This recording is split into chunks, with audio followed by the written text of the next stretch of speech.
if you're gonna cheat a little bit, why not cheat a lot, I guess, See if it's got gears. Then you will eliminate the fact that I'm not it's sure why everyone's getting so excited about everything. We're just working on it. You was the first one to get excited about wanting to quit. And then I just said if we're not gonna pull the trans, let's quit. starts mouthing off. So Lyle diagnosed the transmission right, Lyle. We know you did that. It's all good. If you want to help us fix it, f***ing fix it. I'm not fixing it. Let someone else work on the trans. It said to take the shifter out of the equation to see if it was f***ed up. I did. That's exactly right. So don't be a f***ing I'm trying to f***ing help you, Dave.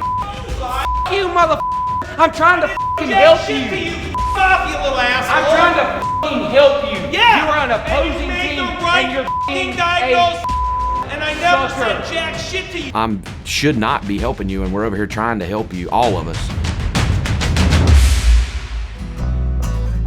The $10,000 drag shootout returns February 11th.